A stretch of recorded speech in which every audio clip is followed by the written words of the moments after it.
New tonight, we're learning more about the financial impact of a D.C. decision to end federal oversight of police in Minneapolis. Hello, thanks for joining us. While local leaders say they remain committed to police reform, the Justice Department says it's, quote, ending the failed experiment of handcuffing local leaders and police departments with consent decrees. The Trump administration said it is also retracting DOJ findings that led to the federal oversight. The years-long investigation into MPD found officers discriminated against people of color and used unjustified force in a pattern of unconstitutional policing, according to a 2023 report. Now, the Trump Justice Department argues the millions of dollars that would go to compliance are better spent at the local level. Ubah dug into what the decision means financially for Minneapolis. Ubah? Yeah, the Department of Justice may be stepping away, but Minneapolis has already been stepping in, setting aside millions of dollars to avoid putting pressure on taxpayers in the pursuit of reform. We will be the best police department in the nation, period.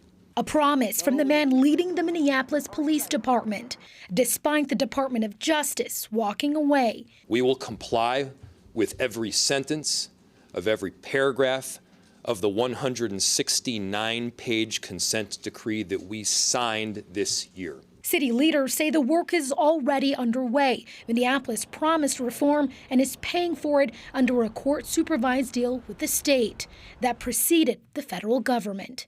The city has set aside $15 million to meet the demands of the settlement agreement this year and budgeted a total of $113 million between 2024 and 2030, so there would be no added cost to taxpayers for the existing settlement and the now slashed decree. Neither Trump nor anyone in Washington can stop us from doing this work that we are indeed committed to.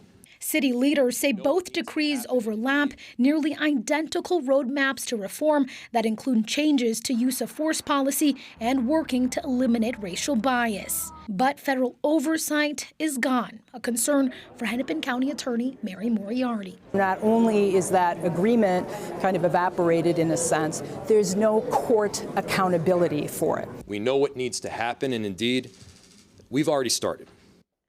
The decision to dismiss or proceed is still up to a federal judge. Yeah, well, we'll follow that. And then locally, what are the next steps, Ubah? The city attorney has already responded to the motion to dismiss, Frank, asking the court if it decides to dismiss, it be with prejudice, meaning for good. Frank? All right, we'll see. Thank you. Of course, this all comes just days before the 5-year anniversary of the death of George Floyd. Tonight, the former police chief who led Minneapolis through the aftermath says the community laid the groundwork for better policing far before any decree.